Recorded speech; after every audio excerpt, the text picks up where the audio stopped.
I'd like to welcome you all to the Sustainability Advisory Board on Monday, October 6th. Thank you all for coming. I see that we do have quorum. Is there anyone who wishes to speak to us? Any public comment? Seeing none, I would entertain a motion to approve the minutes from our meeting on June 2nd. I move approval. I second. Is there any discussion?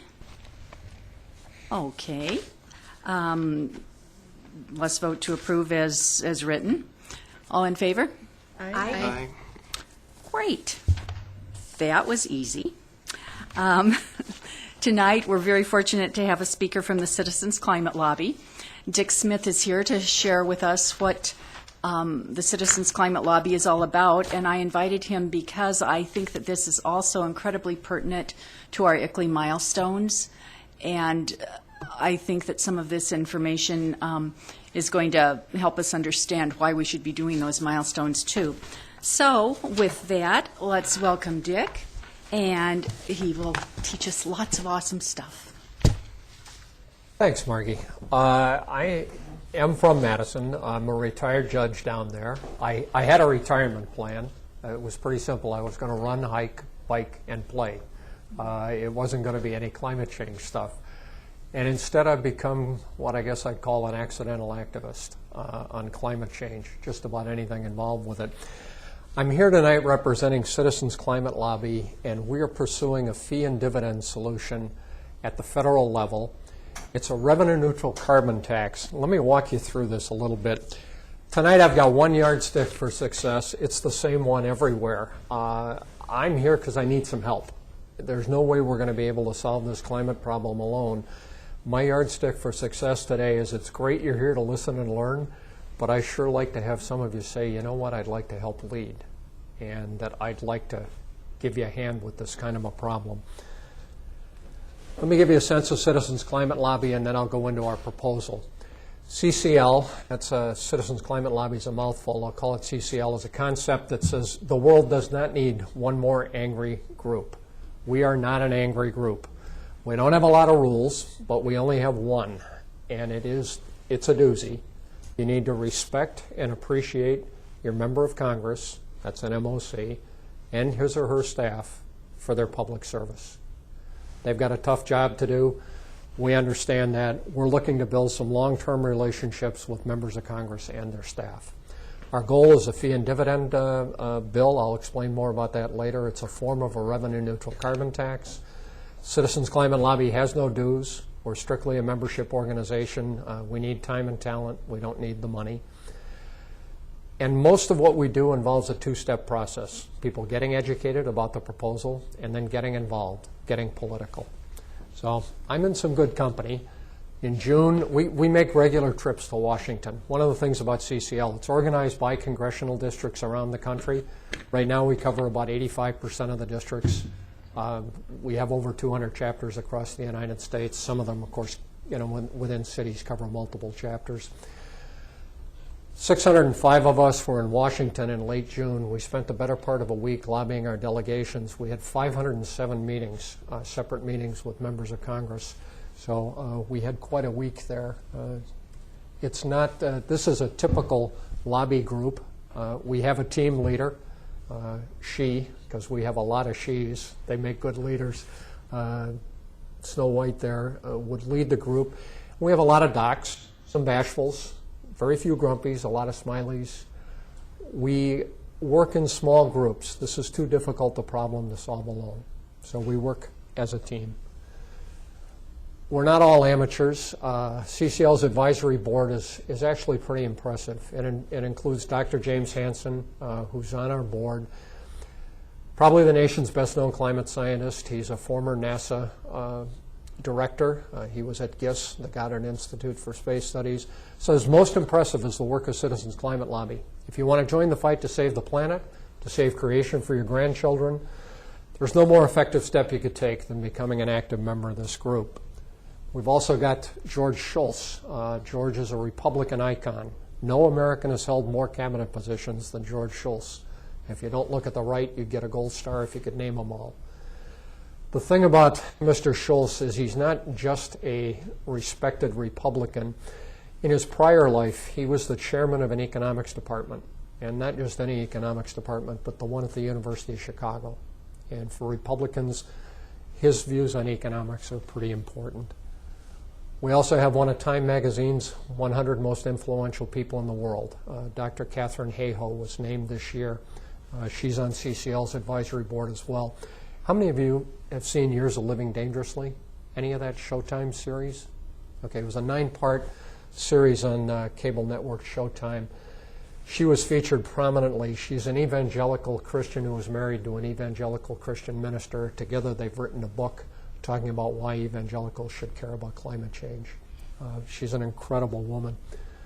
We also have a former member of Congress, Republican. He is Bob Inglis. Bob likes to say for 12 years I represented the reddest district and the reddest state in the country.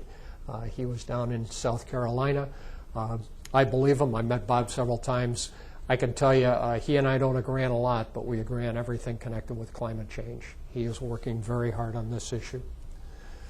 Finally, to swing a little more to the left this time, our nation's best-known climate activist, probably Bill McKibben, says, "I love working with Citizens Climate Lobby. Their relentless focus on the need for a fee and dividend solution is helping drive the debate in precisely the right direction. I'm enormously grateful for their persistence and creativity." So we've got a combination of amateurs like me and professionals that are guiding this thing. Let me cover the basics, and I know this group is actually more sophisticated than most I speak to. Basically, this is everything I tell people they need to know about climate change. The first three are it's real. There's no question about that. It's us this time. It's humans. This is not about the orbit of the planet. It's not about tilt in the axis, not about clouds and volcanoes. It's human activity that's doing it, and it's dangerous. On those first three things, scientists agree. There is an overwhelming consensus. A guy named Anthony Lazarowitz at Yale has said, and this is why this is up there, for people to move from understanding to action, they need to realize that there really is no debate. This is a gateway belief. Once they understand the degree of scientific consensus, that's when they're willing to act. Finally, the fifth point there is that we've got solutions. And you can't see the bottom one, but it's solutions exist that are technologically feasible, economically affordable, and the last one there you can't see is politically viable. That's what I'm here to talk about. That's almost everything you need to know. I want to touch a little bit on it. The it's real part, since 1880, we've warmed 1 degree Celsius. I'll round that off, about 1.5 degrees Fahrenheit.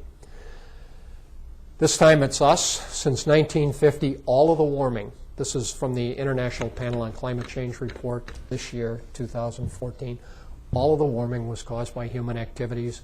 In fact, if you add up all the natural factors, they've had a small cooling effect.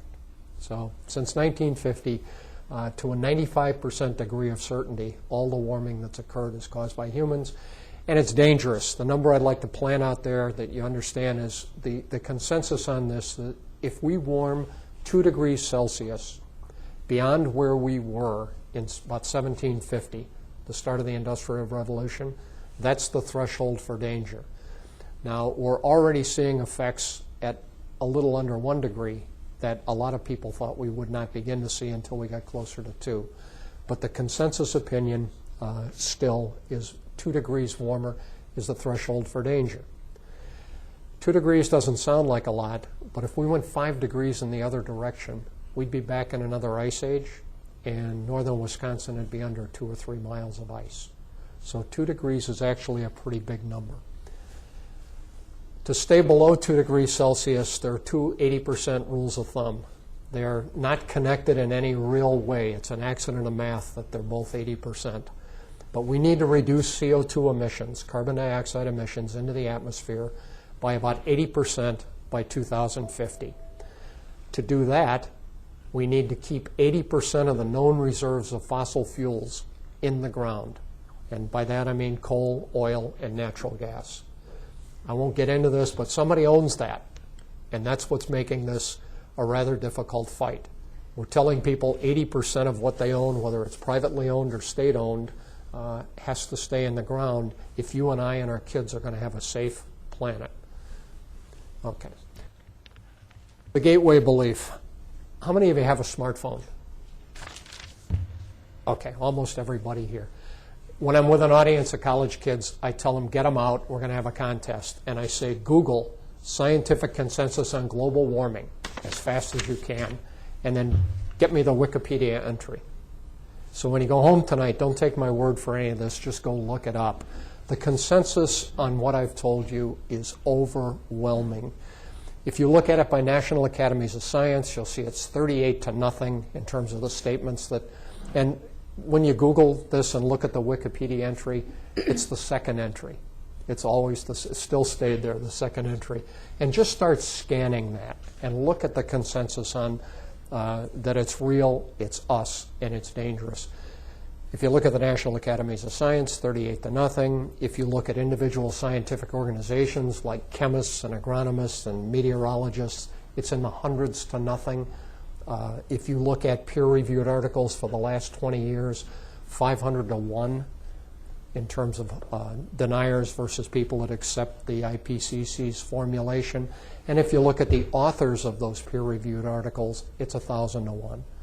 Those are just different ways to look at it. The consensus on this is overwhelming.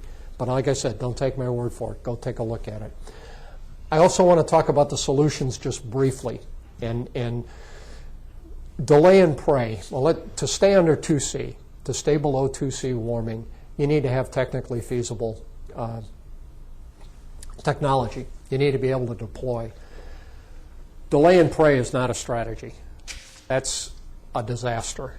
Waiting for a miracle breakthrough is not what we need here. We have the technology we need. We need to deploy, deploy, deploy. And there's two basic ways we're going to solve this problem technically. They're like chocolate and vanilla. The vanilla way is we're going to cut energy demand. It's going to be a mix of both. But there'll be some additional conservation, and there'll be incredible efficiency innovations. That's cutting the demand side.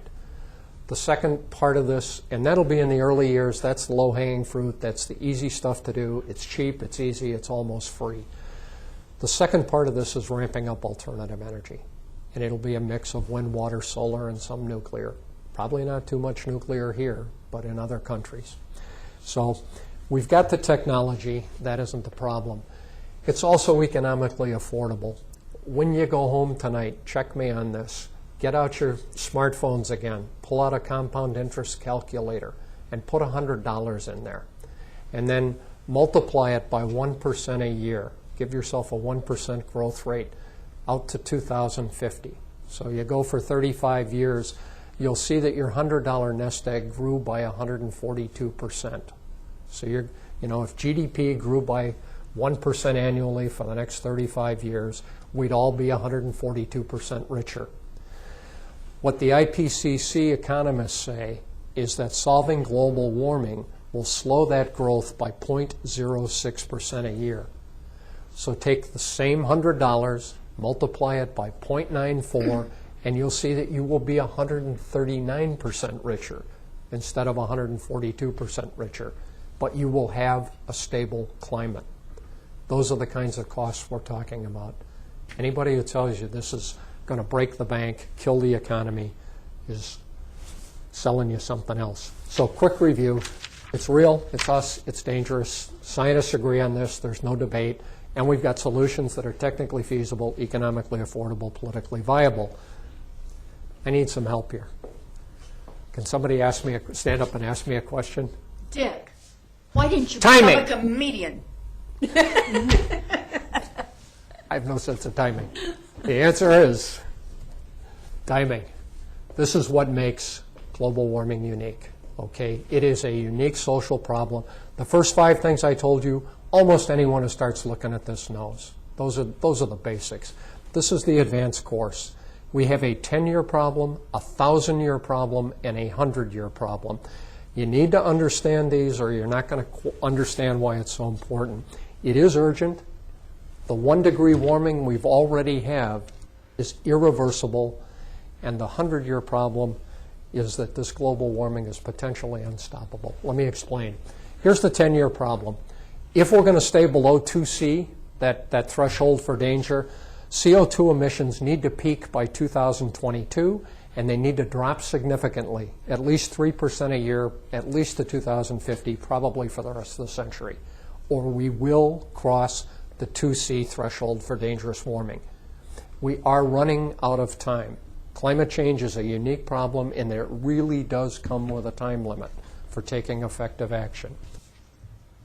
The 1,000-year problem. I have the study here. It is a 6-page study. Any of you want to get the title off it? It starts Irreversible Global Warming. Susan Solomon is a NOAA, National Oceanic and Atmospheric Association scientist. In 2009, she led a study at NOAA. She is now at MIT. They found that once we stop all CO2 emissions, temperatures will not drop significantly for at least 1,000 years. I don't think there are 1% of the audience that I speak to have looked at the study, are aware of the study. They need, climate scientists are, but most lay audiences are not. There are other similar, and when I say irreversible, I mean at least on any human time scale. 1,000 years is what, 40 or 50 generations. So decisions we make in the next 10 years, and the next 20 years, and the next 30 years, because whenever we come to our senses and start limiting CO2 emissions, whatever temperature we've baked in, we're stuck with for the next 1,000 years, and future generations are stuck with. So that's our legacy to them. There's also a litany of horribles, a lot of them like acidified oceans is the evil twin of global warming. What's going in the atmosphere is a problem. What's going in the oceans and acidifying the oceans is just as permanent and just as big a problem. But I'm not going to talk about that tonight. And I don't think it gets any more permanent than zoological extinction. That's as irreversible as it gets. So I say from A to Z. Here's the 100-year problem. Thank you. The game over scenario. Those first two scare me. This is the reason I'm in climate change. This is why I got off the bench and decided to become an accidental climate activist. Think of yourself as riding in a car, and you got your kids or your grandkids in the back seat, and you're heading toward a cliff. Okay, it's foggy. You don't know where the cliff is, but you know it's out there, and you're still speeding up. I mean, we're still adding more and more CO2 emissions every year. Instead of hitting the brakes and starting to hit that peak and come down, we are adding more in this century than we did in the last 25 years of the last century. So we need to hit the brakes on greenhouse gas emissions hard now. Here's the problem. Once we go over the cliff, right, the brakes don't work. So even if we went to zero human emissions, to bring this back, the car analogy, back to greenhouse gas emissions, the Earth would keep warming. Because once we go over this cliff, we will have added enough warming that the physics and chemistry of the Earth, the permafrost will melt and release its carbon dioxide. The deep ocean clathrates, the frozen clathrates will melt and release their carbon dioxide. There are physical processes that we set in motion that we can't stop. So this is the game over scenario. The problem is, when do we go over the cliff? There is a legitimate debate about that. This is not settled science yet. We've already warmed 1°C. I don't know how many of you heard about the WACE ice sheet, the West Antarctic ice sheet, earlier this spring. I see one nodding head. Yeah, two. In April, 2 separate studies, 2 different ways, were published on the same day. 2 teams, 2 completely different approaches, decided that there's nothing we can do now as human beings to stop the West Antarctic ice sheet from melting. We are guaranteed that sea levels are going to rise somewhere between 4 and 10 feet. That's the kind of falling off a cliff. At least for the West Antarctic ice sheet, we've crossed the tipping point. Even if we went to zero emissions, we can't stop it. So even at 1°C or slightly below 1°C, we've crossed one tipping point.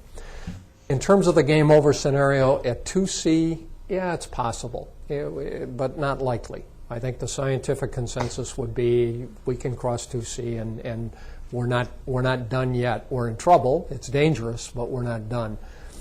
At 4 to 7°C warming, it's almost a certainty that we are going to be over the cliff. So what does that mean? Well, here are the reports in just the last 2 years that I've seen, I've read. They are from conservative organizations all saying if we continue business as usual with our greenhouse gas emissions, by 2100, we're going to be in 4 to 7 C warming. That's the area where we're almost certainly nothing we can do will stop it from going up to 12 to 20 degrees Celsius. And that's the problem. So we get in that 4 to 7 C range, and basically civilization as we know it isn't going to exist anymore.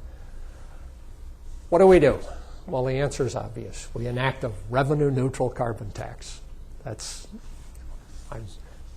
what I'm here for. The case for a carbon tax starts with this: recognizing that climate change is a market failure. Sir Nicholas Stern is the former chief economist of the World Bank. He's famously said global warming is the biggest market failure in history. Bill McKibben, the 350 activist, said in Rolling Stone this year, no other industry dumps its garbage for free. A little more colorful. Markets fail, sometimes spectacularly. We saw that in 2008. And when markets fail, governments intervene. That's what they do. What kind of market failure are we talking about here? These are externalities with fossil fuels that are shifted to non-users. I got 3 examples. There are more. Give you one. Military. Just Middle East oil. This country has spent $8 trillion to get Middle East oil out to the world in military costs in the Persian Gulf from 1976 to 2007. I'm sorry, 2010. Our share of that in 2010, of that oil that we brought out to the world, was less than 10%. But we spent $8 trillion. This is a hidden cost of getting oil. The healthcare costs of coal, the Harvard Medical School did a famous coal study published 2 years ago, 2010. They estimated that the healthcare costs of burning coal starts with miners being killed or injured in the process, but goes to the toxins like mercury and arsenic that are released, and most importantly, the pulmonary disease from small particulate matter and ozone. Costs this country $345 to $500 billion a year. They use 2008 numbers. In 2008, a kilowatt hour of electricity, the national average was 9 cents. If you factored those costs in, it would be 18 to 27 cents, 2 or 3 times the 9 cents, another hidden cost. And in climate change, a simple example, U.S. taxpayers outspend insurers 3 to 1 on natural disasters. So for every dollar an insurance company spends, federal taxpayers paying more. So what pricing carbon means in terms of market failure, it means telling the truth about market costs. Today's fossil fuel prices, here's the real nub, don't reflect the cost of dumping heat-trapping gases into the atmosphere and acid-forming gases into the ocean. That's the market failure. So when markets fail, governments intervene. How do they do it? They've got 4 choices. R&D, that's a great thing to do. It's good, but it's not sufficient. We will never get enough R&D done big enough and fast enough to fix this problem. But, God bless, let's go for it. If you can get it passed. Subsidies, we can't afford it, and there is no political viability to subsidies in Washington. I spent a lot of time lobbying there. That is not going to solve the problem. Regulation, that's the approach Obama's taken through the EPA, fuel efficiency standards on cars and trucks. He's regulating power plants, old and new. He's this month, September of 2014, set up a methane group that's going to develop an EPA methane rule that supposedly will be in effect before he leaves office. The 4th choice you have is taxes. Anybody here heard of Arthur Pigou? Yeah, he's an early 20th century economist who said, if you want less of something, in this case carbon, tax it. But how can we tax it? The Congressional Budget Office says you put out a carbon tax and it's going to be a drag on the economy. And I'm going to ask you to stick with me mentally on a couple of numbers here. Get this example. If you have a $10 per ton tax on CO2 at the federal level, that's going to raise about $55 billion annually in federal revenue. So that's your rule of thumb for revenue. What happens if all those taxes are passed through the economy to consumers? Well, your pump price will go up about 10 cents a gallon for every $10, and your kilowatt hour price at the meter will go up a little over a penny. That's what the CBO will tell you, and I agree. Job growth will be negative. It'll slow down job growth. You'll still have more jobs, but it'll be slower. GDP growth, CBO says the same thing. You put a carbon tax on, it's going to be negative. It'll slow GDP growth. And emissions of CO2, you're going to get some modest reductions at $10 a ton. Certainly not going to keep you below 2 degrees warming. Nothing like that. So here's what CCL says. Have the same carbon tax, but make just 3 changes. Okay? First one, you need aggressive annual tax increases. The second one, it's got to be 100% revenue neutral. Government can't keep a nickel. And the third one is you need border adjustment fees, a tariff essentially, that's going to protect American businesses from foreign competition in any country that doesn't have a comparable system for reducing emissions. And let me explain, let me go over these a little bit. That aggressive annual tax increase, instead of $10 a ton, start there, that's fine. But increase it by $10 a ton each year for the next 20 years. It's predictable. The price signal is out in the market. Everybody knows that 10 years from now, we'll be at around $100 a ton, 20 years at about $200 a ton. The next part is key. Government doesn't keep any of it. This is how many of you have heard of Grover Norquist's no net tax increase pledge? Okay. There are many members of Congress have signed a pledge not to increase taxes, but the key word there is net. There can be no net tax. It's a one-sentence pledge. No net tax increase. With our proposal, every nickel of that $55 billion, and the second year the $110 billion, and the third year the $165 billion, goes back to American households.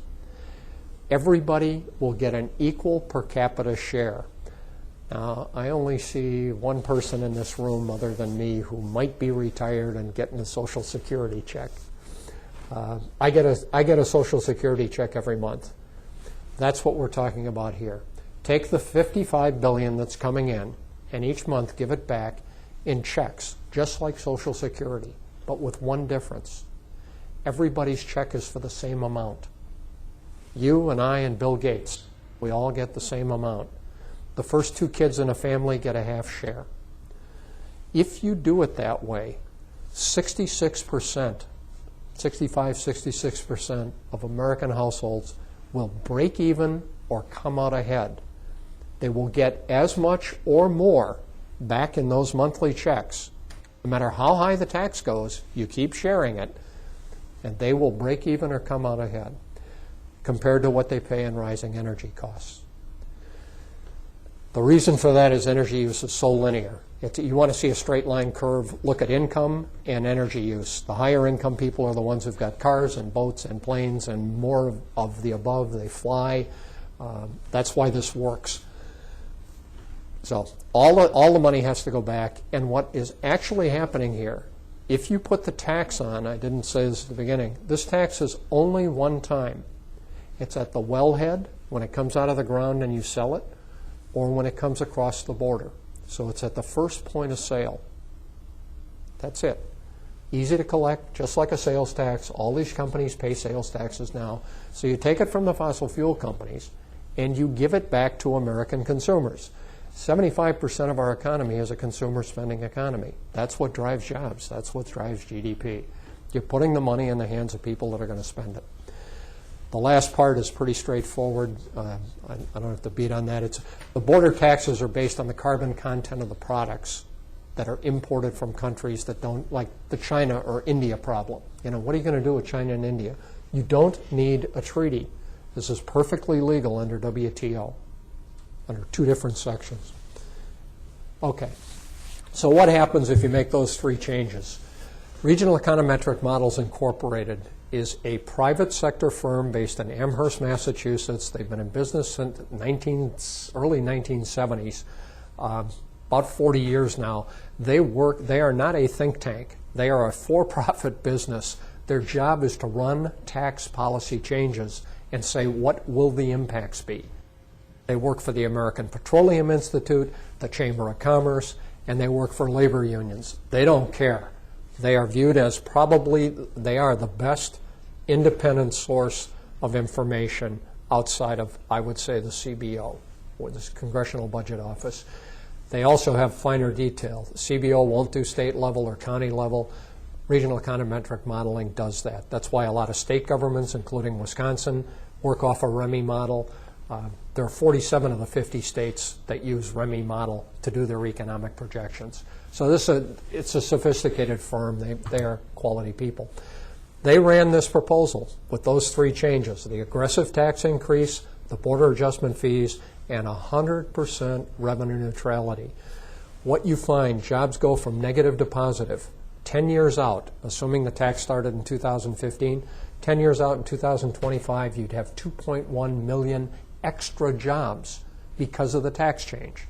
The tax change itself is a job generator. 20 years out, it's about 2.8 million, which is about 1% higher than the projection for 2035 in the baseline, to give you a sense of scale. GDP, same thing. The effect goes from negative to positive. By 2020, 5 years out, GDP would be 70 to 85 billion annually, every year. By 2035, the cumulative GDP increase with this tax compared to without it would be 1.37 trillion, above and beyond where you would have been. That's all great. The third thing there is why I'm in this. CO2 emissions by 2025 would be 31% below 1990 levels within 10 years. Within 20 years, by 2035, 52% below 1990 levels. That puts us, that last line is so important, that puts us on a trajectory to get that 80% cut in emissions. We'd be right on line by 2050. And that's what we need to do if we're going to stay below 2C.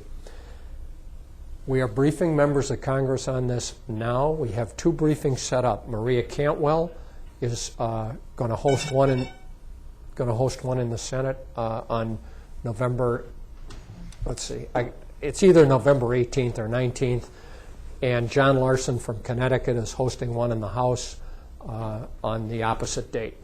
So we have met with members individually. Our Citizens Climate Lobby groups around the country have held briefings for staff. Now we're having members bring members in. And the fellow who ran the study, Scott Nystrom, is going to brief them personally. The study breaks into 9 census regions as well. We're that kind of rusty red color up there, and Wisconsin's part of a 5-state region. I put that up there because of this one. We have this 126-page report. I'm just giving you a couple of samples of what it shows. Nationally, I said in 2035, 20 years out, you would be 1% above where you would have been without the tax. In the East North Central region, which is Wisconsin's region, it would be 1.75. We are the top line on that chart.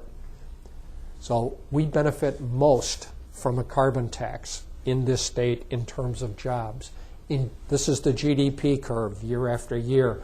You can see where it crosses 70 million 5 years out and stays above that. This is the emissions curve, the one I love. This is why I'm doing this, why I care, why I think we need a carbon tax. It shows you by 2035 where you would be in emissions. There are other secondary benefits that CBO doesn't look at that the REMI study does look at. One of them is health benefits. There'd be, within 10 years, 13,000 lives annually saved from premature death. That's by not burning coal. That's essentially what that is. By 2035, it's going to accumulate to about 227,000 Americans who would have otherwise died that won't with this carbon tax.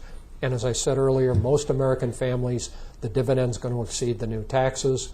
For a family of 4, it just shows you what the prices, what the amounts would be as they grow over the years. Wisconsin's 5-state region is by far the biggest winner in both job creation and health benefits. 8 out of the 9 regions come out ahead. That big brown line there are the health benefits for this region, that big bar.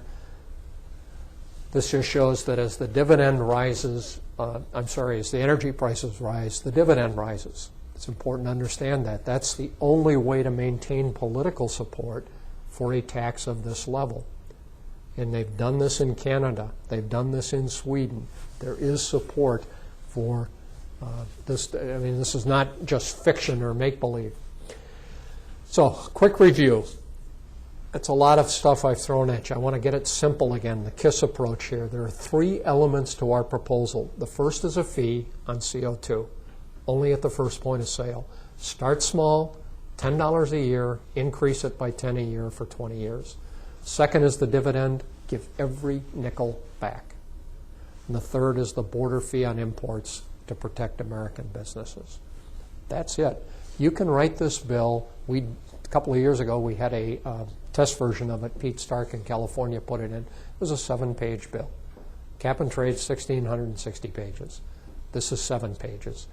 It is, let me give you a few things. Revenue neutral carbon tax, that's the RNCT, will improve the economy of any country that puts this in place, regardless of what any other country does. This is good for the economy. It will generate net new jobs, and it will increase GDP. So if you're worried about that. I don't know how many of you have heard of Naomi Klein. She's a lefty kind of activist out there, and she's known for recently in the last few years saying, if we're going to solve this climate problem, we have to get rid of the capitalist system. That, it's not enough that we take on the richest industry in the world in history, but we have to tell every capitalist in this country, your system has to go. I smile because I think that is pure nonsense.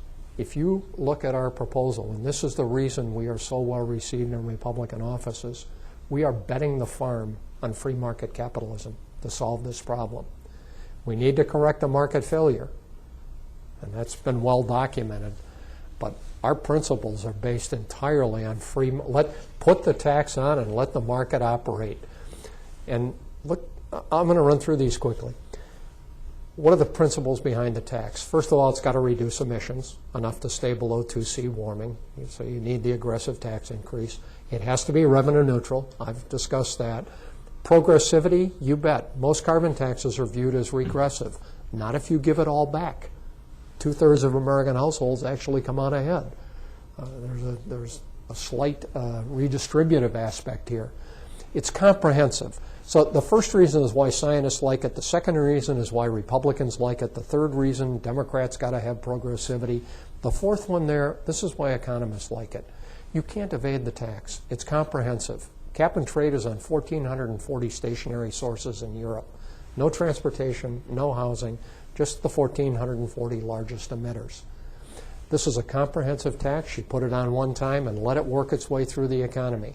Let the invisible hand of the marketplace decide if at various points along the supply chain it makes more sense to do conservation or efficiency innovations or wind and solar. But government doesn't get involved. It's just put the tax on, let the market operate. No data collection. No regulations on American businesses. The only regs are on foreign businesses that don't have a comparable system. So protects American businesses with the border adjustment fee. It is capital neutral. Can't stress this enough. No Cylindras. No hydrogen cars. George Bush spent $2 billion on hydrogen cars. And guess what? I was with him all the way. I, too, thought hydrogen cars were going to be a great breakthrough technology. Guess what? Hasn't happened. That's why you want to keep government out of this. Just put the tax on, let the market decide, let individual businesses and consumers work this out. Start small in the fees so you don't shock the economy. The price of gas in Madison dropped 10 cents in 2 days this week. Nobody is going to convince me that starting at $10 a ton, which is 10 cents a gallon at the pump, is going to shock the economy. Not after what we've been through. It has to be gradual and predictable. You need the price increases so business understands what their costs are going to be, particularly utilities, but other businesses as well.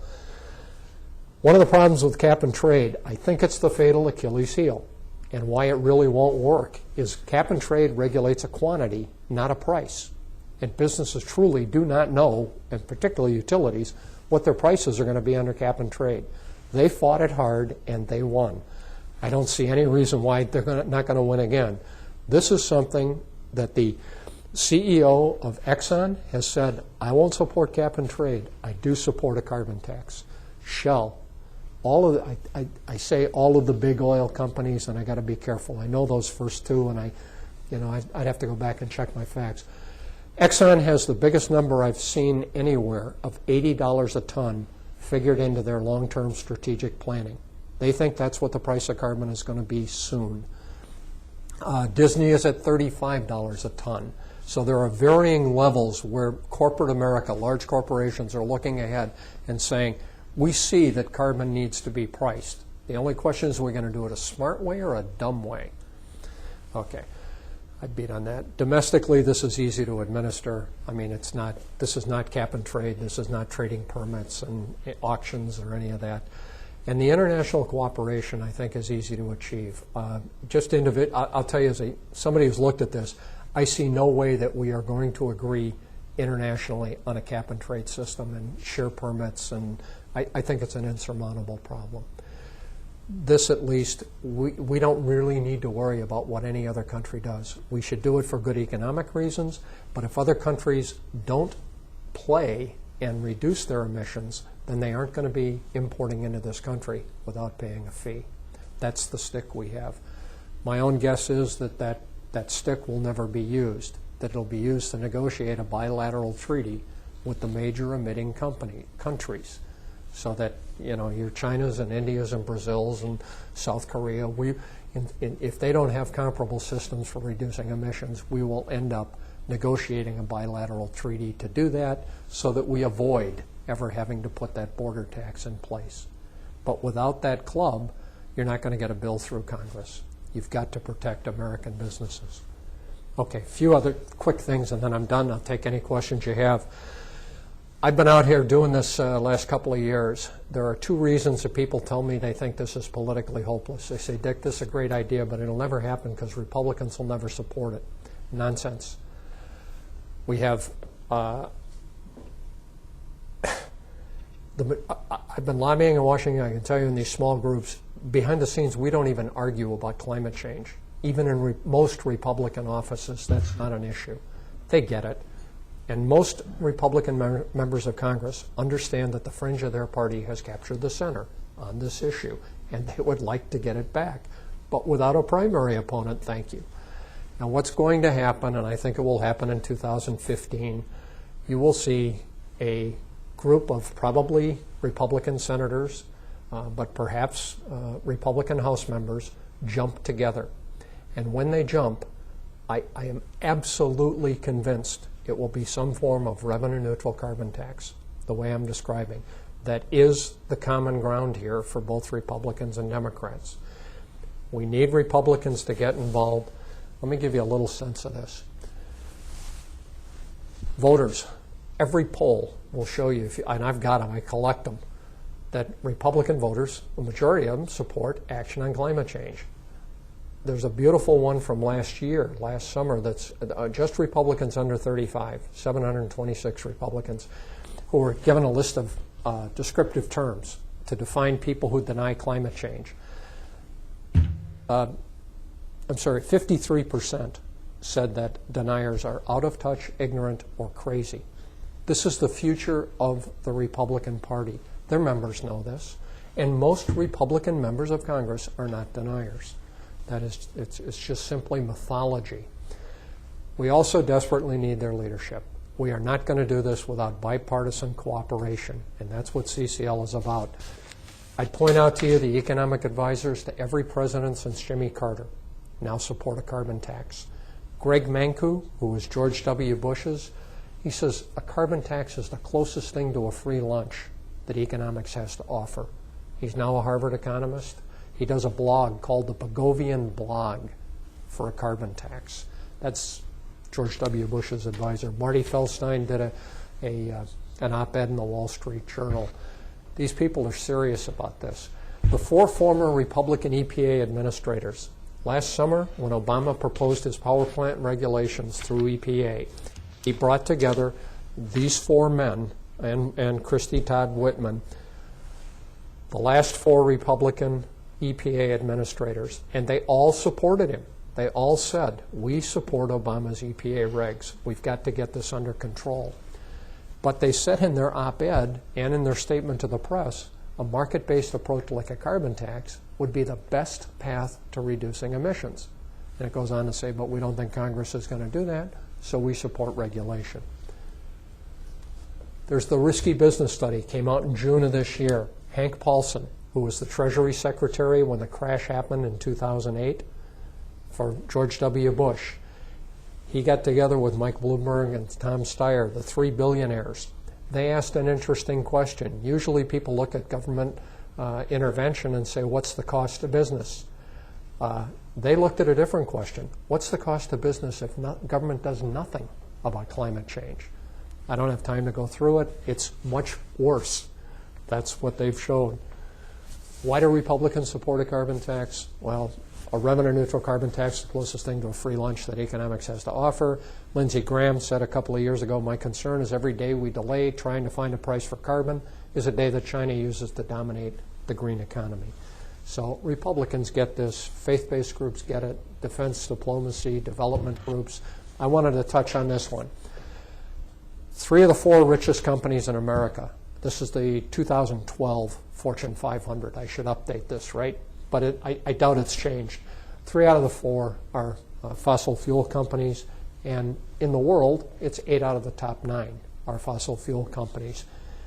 If money matters most, we are, I think the technical term is screwed. It's not going to happen, okay?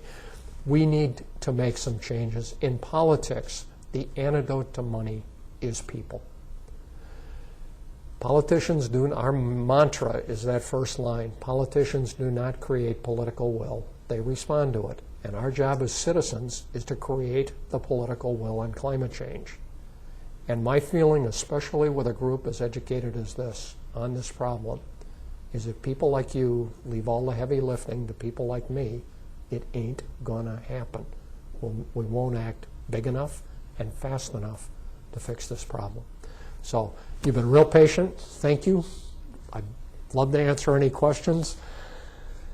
I have more, but I will stop. I have a lot of questions. Fire away. Number one, what you're doing is reducing the amount of energy available, right? No. Putting a tax on it. So why are you doing it? We're reducing a form of energy. Okay, so then the alternatives are wind power, Yes. which is a big land use issue. Solar is a big land use issue. So you're just shifting over. Nuclear is a big safety issue. Mm-hmm. So you're shifting over from one problem to another problem. All right, And that's a good it's question. not just these companies that are impacted. Every single person in the nation that's impacted. Absolutely. Changing energy. Absolutely. So that isn't easy Well- to change every single household's And attitude. let me back up here to this slide. I said there's 2 ways we're going to solve this, okay? And we need a mix. We cannot solve the whole problem by doing what you were describing. Well, actually, there are people who say we can, that we can solve 100% of the problem with increasing the energy supply of wind, water, and solar, that we can do it. Whether it's a wise thing to do it that way, that's the question you're asking. But the low-hanging fruit, let's not lose track of the other one here. Our ability to cut energy demand is incredible. 56% of the energy that is produced in this country is wasted. We are one of the most wasteful in the world when it comes to producing energy and not having it do anything useful. So the potential to cut energy demand is enormous, and it is what I call the low-hanging fruit. That's the stuff that's going to happen first and easiest. And what you want to do with a carbon tax is reward efficiency innovations so that we get our best and brightest people working on more and more efficient technology, so we're not wasting 56% of the energy we produce. Well, it's like lost. what? It's lost in the grid. It goes up the smokestack. It goes out our tailpipes. Cars that are inefficient, that get 20 miles to the gallon versus 60, 80, 100. That's a simple example. That our cars are ridiculously inefficient to move a 100 or 200 or 300 pound person. There are ways we can save a lot of energy and move people. And that's one that we're all working on and hope will succeed. Saves us money. That's one example. Stuff that goes up the smokestacks doesn't all make it through our outdated grid. I can say there are about 6. I break this into 6 areas. I will confess to anyone, I am weakest in technology. You can stump the star on that one pretty quickly. I know my science, I know my economics. The technology ins and outs can't keep up with somebody who's skilled. I need somebody else to do that. But the one thing I would point out, Amory Lovins, who is, he now consults for the U.S. Army. He's consulted for utilities. He was viewed as a far lefty. Now he's kind of a middle-of-the-road righty. He says we can solve 100% of the problem in this country, 100% of it, with efficiency and conservation. He's saying we don't need one more windmill to fix this. His book is called Reinventing Fire. So if you're serious about wanting an answer, that's the book to read. Yeah, it's an excellent read. Amory Lovins is a skilled writer. I mean, you can read this technical jargon and actually think you understand it. So he's the guy saying, we don't need any more windmills. We don't need any solar. We don't need any nuclear. We can solve 100% of the problem. We can get an 80% cut in emissions by 2050 just through cutting energy demand. Is he right? I'm not competent to say, but it's a heck of an argument. I've read the book. It's well done. Yes, sir. You talk about the tax being applied at the wellhead. Is that only for, let's use natural gas, for example. Is that only for natural gas that goes into energy production, or is that for all production of natural gas? The reason I'm asking is natural gas is used in Yes. that water bottle, in many of the things that we use every day. Yep. Where does that apply to those types of things, or is it just for fossil fuels that are taken out of the system? I understand your question, and it's basically, if I've heard it that way. I actually haven't heard the natural gas one. The one I've heard is, well, what if Wisconsin has more efficient power plants, and we put scrubbers on our smokestacks and somebody else doesn't, so we're not emitting as much per ton. There needs to be credits for that for people who emit less than average and can document it. They need a credit. If it's not going into the atmosphere, it should not be taxed. It will be taxed coming out of the ground, but you need a system of credits if at the end of the line it's not used for that purpose. Because the Exxon Mobils, they're the ones that pull it out and they divert it into the into the production of ethylene, propylene, all these other things. Those are things that we all use every day. Yep. We use quite a bit of it. Well, and we all use a lot of energy. But, I mean, for a staggering number, Natalie Angier is a good science writer. She works for the New York Times, but she's written a number of books. She's a really good science writer. A couple of weeks ago, she did an article, and her lead on the article was Americans, do you know how much we send on average to the landfill? 1,000 pounds a year each American sends to a landfill. You know how much carbon dioxide we put in the atmosphere? 40,000 tons a year apiece. So, what we send, they're not related, but it is staggering how much we are putting up there. And we need to reduce that, or we're not going to be able to have a stable climate. The cost of not having a stable climate is pretty significant. I didn't go into the list of horribles, and I mean, most of you on this committee have surely heard climate change ain't cheap. It's going to cost us. But the answer to your starting question is there will be a system of credits to give back if this stuff does not go in the atmosphere.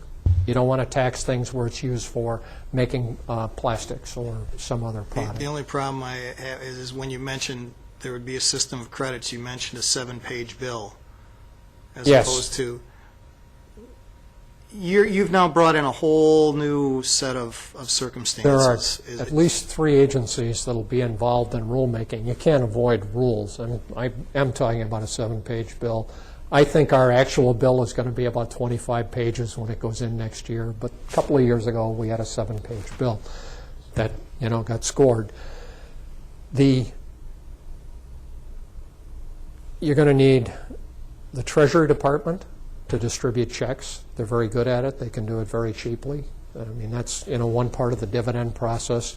You're going to need the Department of Energy to figure out equivalencies, because I didn't get into it here because I didn't think I had time, but there are 5 other gases called the Kyoto Protocol gases that are also greenhouse gases. We regulate them as well. We're talking about nitrous oxides. We're talking, all of these things have gas trapping, heat trapping potential. And the Department of Energy has equivalencies, and there will be taxes on those, and that'll be done by regulation. The reason I don't worry about it as much, it's about 20% of the problem. 80% of the problem is CO2. I mean, so that's the big one. But yes, there is complexity. This is going to involve some complexity, and it will down the road involve some rulemaking.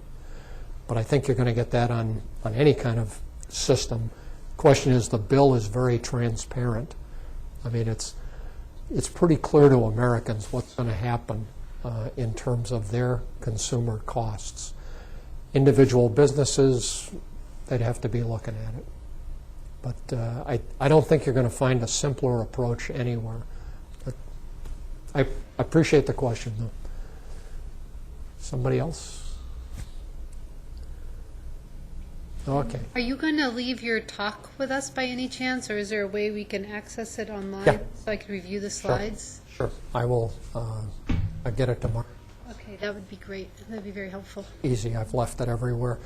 Yeah, I gave this a similar speech to the Madison Rotary a couple of weeks ago. It was pretty well received. Same request, and a lot going on there. What's your ask from us? How would you My like? ask from you was right at the beginning, and I said, if people like you leave this to people like me, it ain't going to happen. I need your help. I need you to help Margie. She's agreed to get something going here in Oshkosh for CCL. Let me just be practical. We have over 200 chapters now around the country, over 7,000 people. By next summer, we're going to have about 15,000. We've doubled in size every couple of years. I'm sorry, every year we've doubled in size for the last couple of years. First year I went to Washington, we had 175 people. Second year was 375 people. Last summer we had 605. I mean, that's what's happening. People get it, and they're working. What we want to do is have respectful, fact-based conversations with members of Congress and their staff. We do not go in and shake our fists and scream and shout and pound on tables. We don't do it. We meet with editorial boards. We meet with business leaders. I'm trying to arrange a meeting with some former governors here. I've had one, I'm trying to get another one. And one's a Republican and one's a Democrat, and I'd like them to work together on this. It's that kind of thing that we do. Two particular groups that we're reaching out to this year that we need are the business community, need to understand this, and the faith-based community. Those are two groups that I don't think will pass the legislation I'm talking about fast enough without them. Members of both parties understandably want to know, what do my business leaders think? And it's nice to have a Rex Tillerson out there saying, I can live with a carbon tax. Part of the reason is that Exxon is more, I think, a natural gas company now than an oil company. And they see natural gas as a bridge fuel that will be competitive for a number of years as they make the transition. And I haven't heard that firsthand. That's just informed speculation in the media about why would Exxon support a carbon tax. But part of it is we all have children and grandchildren. The price of doing nothing is unbelievably unacceptable. And that's what gets me out of bed in the morning and doing this, is that, I didn't hit that hard today because I assume this group is well aware of what happens if we don't address climate change. It is catastrophic. There's no, I started with that. I'd ask you to look up the consensus, see for yourselves. Just look what the American Meteorological Society says about this problem. I mean, their 2012 statement. There are hundreds of organizations that have professional science organizations that have taken a position on this. They all say it's real, it's us, it's dangerous, we need to act. But it's political. We need to translate that into political will. And right now we need to build a bridge between what scientists know and what politicians are willing to do to solve it. And that's what CCL is trying to do, is build that bridge. And I like that. I'm a suit and tie crowd. I'm a retired judge. I'm not going to go out in the streets and scream and shout and holler. I want to sit down, have reasonable conversation, fact-based conversations, find out what people's problems are, and see if we can work around them. We've had 3 meetings with Jim Imhoff's staff. I don't know if you know Jim, but he's viewed as, he's the one who says this climate change stuff is all a hoax. That's because we don't write anybody off. We think you can have a serious conversation with anybody. This is an important subject. My kid's future depends on it. I think yours does too. We're all going to go over these cliffs together. So the thing that makes this market failure unique from other market failures is it is truly global. This is not just an American problem. This is a global problem. And it's not good enough if we solve it and we can't bring other countries along. But we need China, we need India, we need Brazil, South Korea, we need the Russians. But if we don't take care of our own house, that's just not going to happen. So, you know, we've led before, we can lead again. I've tried to show you that the idea that this is going to kill the economy that's a false choice. We can have a healthy economy and protect our climate. Will there be change? Yes, of course. But there's always change. And the cost of inaction is just incalculably more. And that's the serious problem. But we, you know, in practical terms, CCL does 95% of its work in the district, educating opinion leaders back home in the district to this. It's hard to do without a pen and paper and handouts and all of that. I was asked to give a speech tonight, and but when we sit down and roll up our shirt sleeves, this proposal stands up. And I think when we brief the members of Congress on the REMI side of this, and when we have an opportunity to brief business, that they're going to respond positively. This is some good news. The science, if I had to summarize it, you know, the science and all the environmental impacts, it is bad news. Every time you read a new study, it's worse than the one last week, last month, last year. It is just the opposite on the technology and the economics. Every new study shows us that it's cheaper and easier to fix than we thought. I mean, this is, 5 years ago, nobody was saying this is the closest thing to a free lunch that economics has to offer. It was viewed as the costs are going to be enormous. And the closer economists look at this, the clearer it is that you'll be richer than you are today. You know, 142% richer at 1% growth, but you'll only be 139% with this. It's those kinds of things that I don't think anybody in this room cares about. You know, 35 years from now, you're not quite, you're 0.06% a year less rich. But your kids and your grandkids have a stable climate. Does anybody else have any further questions for Dick? You guys have been real patient. Thank you. So Thank much. you. Dick, thank you so much for coming all the way from Madison to share that with us. We I'm skipping really a jump. appreciate it. And if anybody here or out there in TV land is interested in learning more about the Citizens Climate Lobby, you can email us at oshkosh@citizensclimatelobby.org. That is citizens with an S on the end, citizensclimatelobby.org. Oshkosh@citizensclimatelobby.org. Yeah. So that's, and you can also just Google it and look up all the information on what the climate lobby is doing both locally and nationally. So it is, the information's out there, like Dick says, just Google it. Yeah. Thank you again, Dick. We really appreciate it. You guys are patient. Thanks a lot. I'm going to need some help unhooking. I don't want to break anything. Okay, thanks, Liz.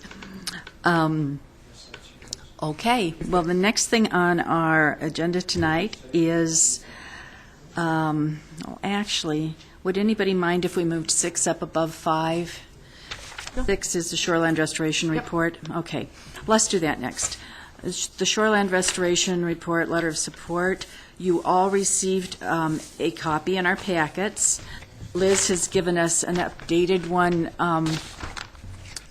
tonight, so you should have a flat one, not the folded one that we should be looking at. However, No, I didn't. you didn't get one. There's probably one right next to you, Tom. At Oh, the, okay, I didn't. I'm hogging them all over you. However, in reading through this, we did find quite a few things that maybe we wanted to rephrase. So I'm going to ask Jan if, since she had the most extensive notes, I'm going to ask Jan and Samara, who also had some, to maybe just read what you have, and we'll take it from there. Does that sound okay, everyone? Okay. Hit it, Jan.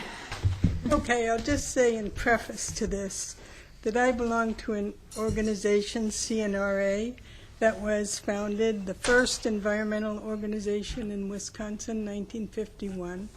And what our main issue was at that time was native vegetation and native natural roadsides. At that time, they were doing a lot of electrification, rural electrification, and so they were really damaging all of the roadsides, bushes, and native plantings.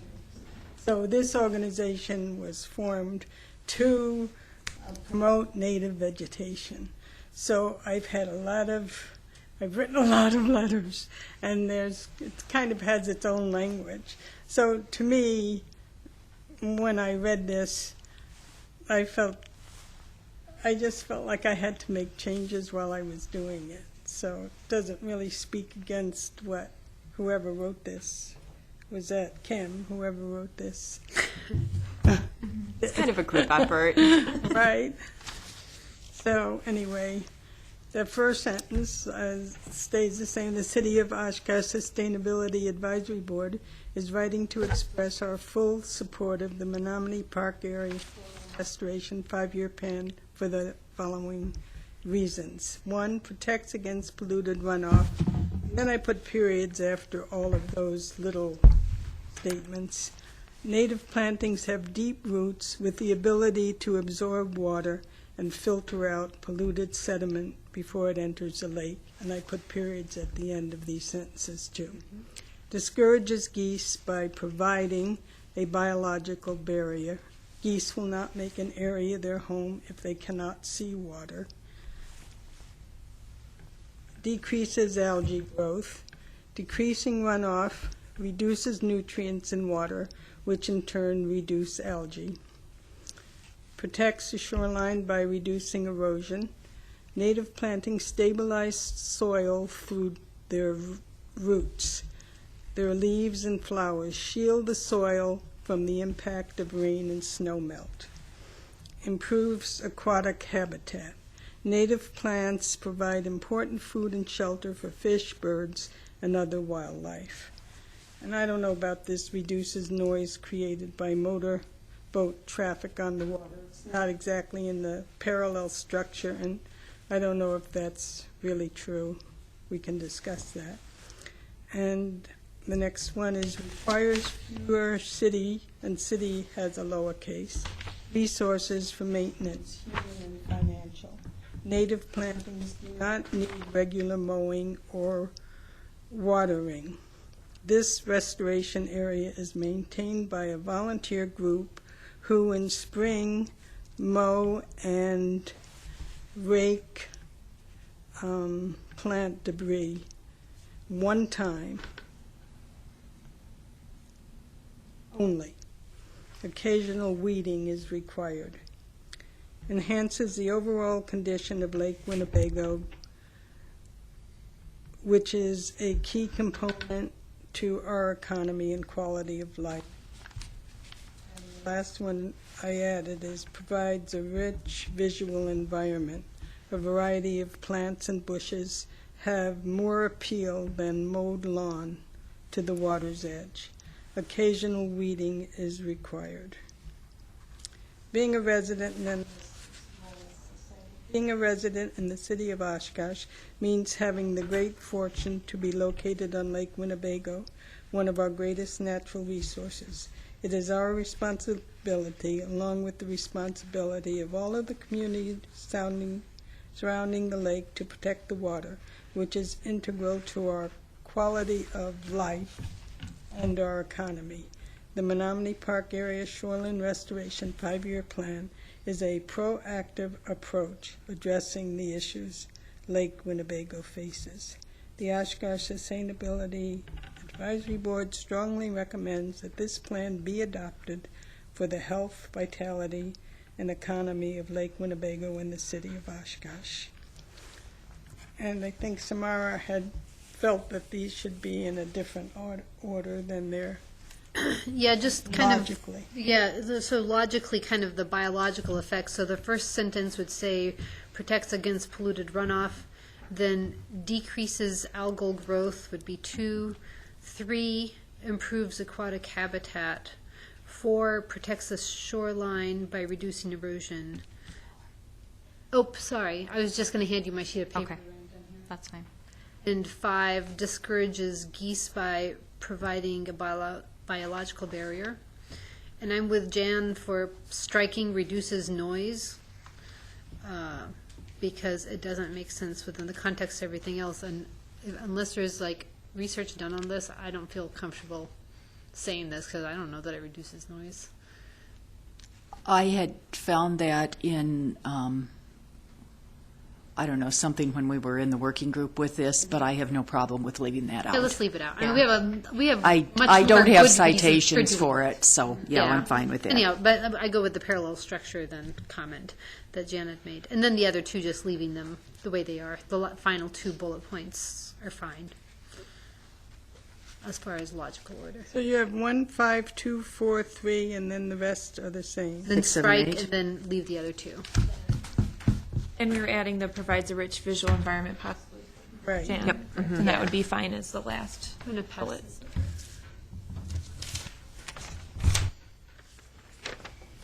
Okay, is there any further discussion on any portion of this letter?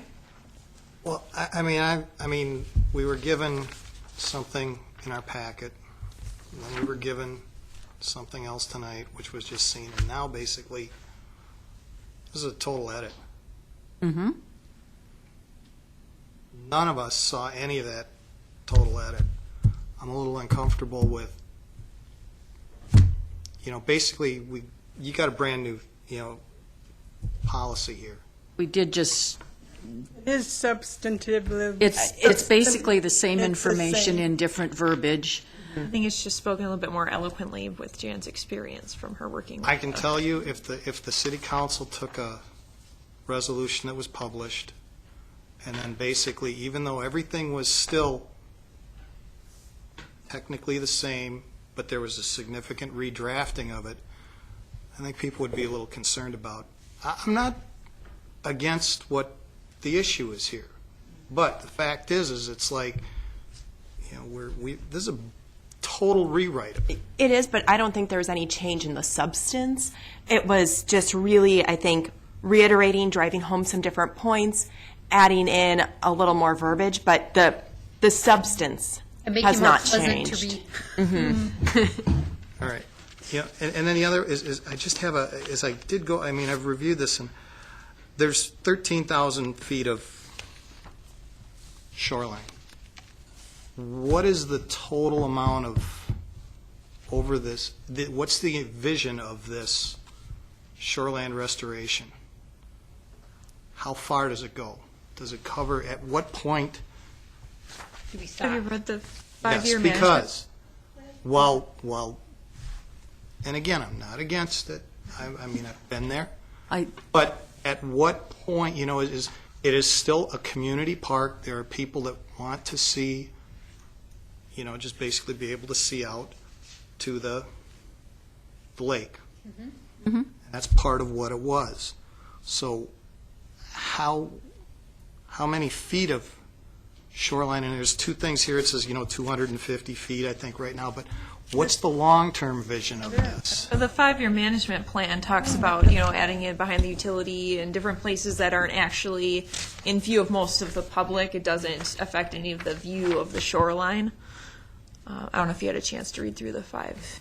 No, I have, but I'm beyond the 5 years. I'm expressing concerns that have come to me from. What is your concern, Tom? Is that, are you asking if all 12,874 feet Are asking. is going to turn out this way? Is this what the long-term? I don't believe that is anywhere in the plan, that it would be everywhere, no. We have the section that's already done. There is an equal-sized section that is in planning, as I understand it. Jan, correct me if I'm wrong on Right. that. 200. Part of that. And then we're also, Upstation.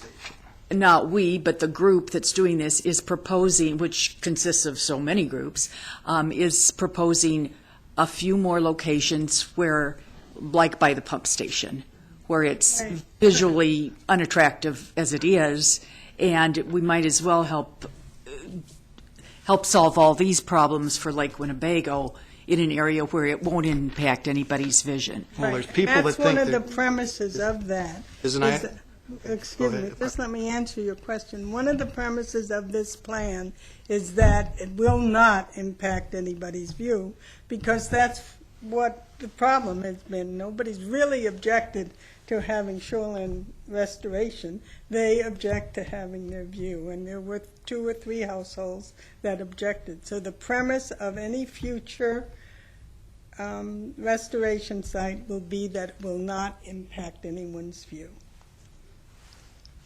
Yeah, and I understand what you said, Margie, about how, that it's right, and you probably need to repeat it, but, by the pump station, that it's, going to enhance the view of that. People have contacted myself as well as other council members, and a lot of people refer to the current one as it looks like just a bunch of weeds. It's overgrown. Laugh if you will, but perception is, one person sees, Jackson Pollock. Some people see, a great work of art. Other people see it as all a guy did was threw a bunch of paint at a canvas, and that's what it is. This is So true. People have different it's- perceptions. There are probably well over 1,000 people represented by the different groups that are in support of this, who understand that it is native plantings, that it is Wisconsin, that a black-eyed Susan is not a weed, it's a flower, and that this is providing a rich visual environment for everyone. And like you said, Tom, Menominee Park does belong to all the city residents, not just the people who live across the street. So if we can do things to help protect Lake Winnebago and actually protect the park too, because, well, I don't know how you feel about the geese, but I'm not a big fan of them, for example. If this is more than just making the people who have a clear view of the lake from their property happy, it's about making everybody who participates in the use of the park happy. No, I agree. And So- let me just, I'm not against the idea behind this. I'm just bringing forward, it was mentioned The that, concerns that to people bring- have contacted you because, with, yes, yes. I know there's 1,000 people that are involved in this. There's 65,000 people in the city of Oshkosh. And obviously, when this comes before council, that's who the decision will be made for, is in the best interests of everyone. So these are just questions that I'm asking, and So what part of that didn't I answer? I guess I'm. No, I'm just- Is there another question And in there? I think another thing to really keep in mind is, as a city and as a watershed, our concern really is the quality of the lake, and this is one of the steps to help us. This is a very tiny step in the right direction as far as mitigating non-point source pollution. But this will help a lot because we've got deeper roots, we've got more varieties of plants, and I think that that's really important because when it comes down to it, that lake is useless to us when it's stinking and covered in algae.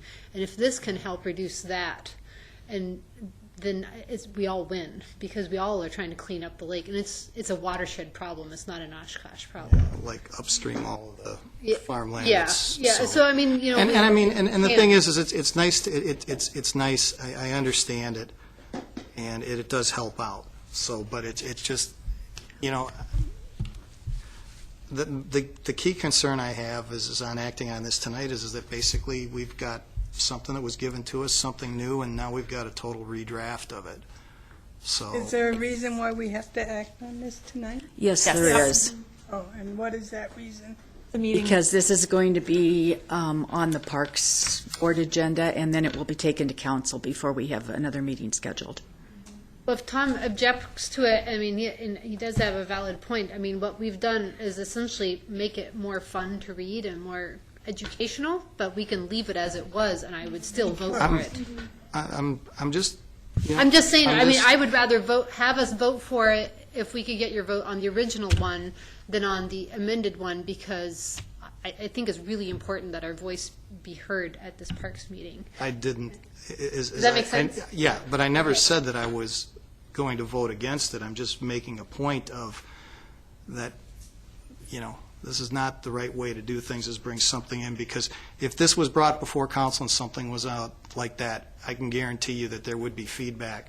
People would go, what are they doing? That's not what was, you know, a lot of people look at the agenda, and yes, you can make a small amendment and say, here's what I'm doing, or whatever, but when you basically totally recraft, even though you're moving something here and you're doing this and that. Yeah.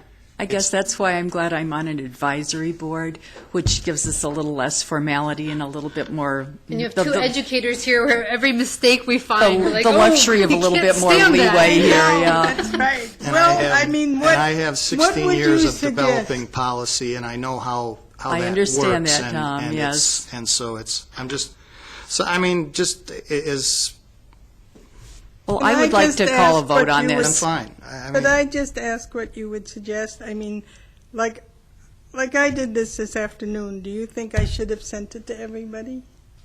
Corrected version before the meeting? I didn't quite know what to do. Well, you know, I'm going to be made out to be the bad guy no matter what happens. I mean, beating up No, on I some, don't- on You this. have a very valid point, because And- I sat there and thought about it. I said, well, I'm making an awful lot of changes in this, and then I'm just going to bring it here, and I don't know quite how to present it and what to do. I didn't know either, so we should kind of make some decision about when we get items from other people and we feel like we know something more about it. Ultimately, it was drafted by members of the subcommittee that are representing this board. So, I mean, I would caution us to make too many changes to it if we're going to approve it tonight, just because of that reason, that it was drafted at a notice meeting by subcommittee members that were happy with how it was drafted. Everyone was invited to that meeting. I understand not everyone could attend to that meeting, but ultimately, I think we should try to make minor, small edits and maybe not rearrange it too drastically. I don't know. That's my opinion. I mean, I think as long as the information stays the same, which I feel that it did, I don't have any problem with rearranging the order of the bullets. They were kind of put in there, having been one of the members of the subcommittee meeting where we wrote this, they were put in there on rather an arbitrary basis as we Right. found them. So I think rearranging them makes a lot of sense.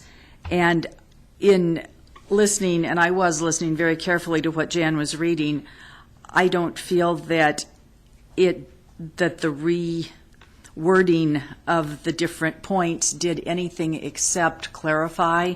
For example, discouraging geese by providing a biological barrier does make more sense than proving, and I think that might have just been a typo on our part that was was a thought. typo. yeah. I know quality of life instead of quality of live was a typo. So I think that I personally have no problem with doing both the reordering and the verbiage change. I think to have an amended one makes sense, and I personally don't feel that we are changing it essentially in any way from what we wrote in the subcommittee. I understand Tom's concern about, policy. I get that. And if we had more time on this, I would say, well, let's just send it back and we'll vote on it next month. However, the time frame doesn't allow us that luxury, and I guess I can't move this, but I would like to see a move to accept it as amended. I'm just saying that. I'm just throwing that out there.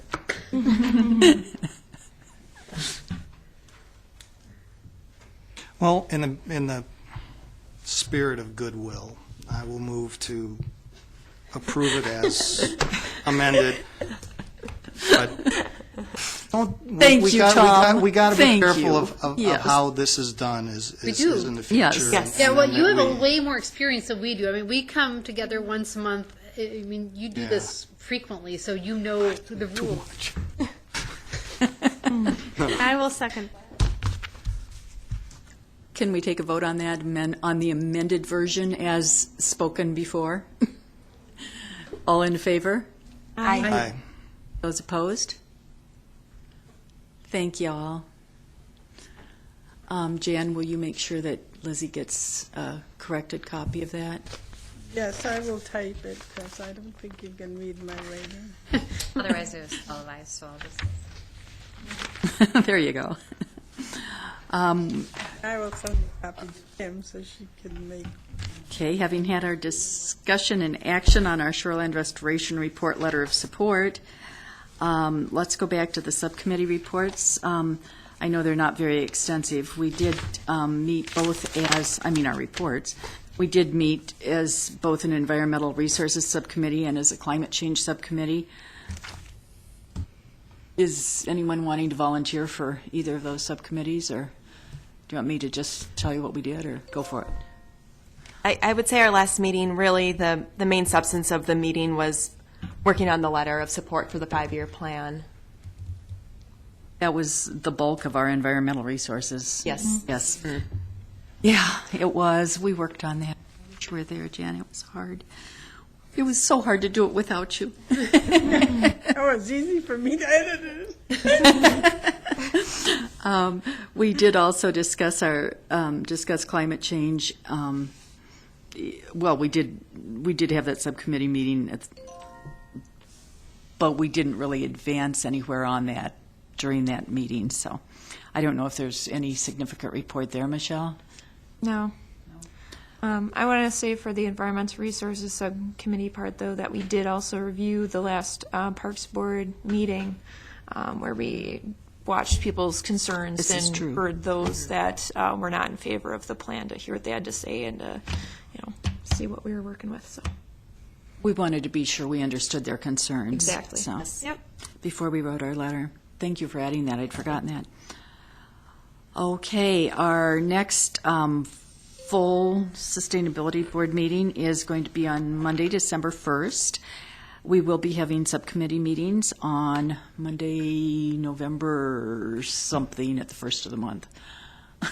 Because I don't have my calendar in front of me. The 3rd. The 3rd, thank you. Election Day's the 4th. Election Day's the 4th. That's how you know it's the 3rd. Good point. And we should all remember to vote on the 4th. Okay, I would entertain a motion to adjourn into work session so that we can take a look at the item we have on our work session agenda. So moved. I second. Second. All in favor? Aye. Aye. Great, thank you so much.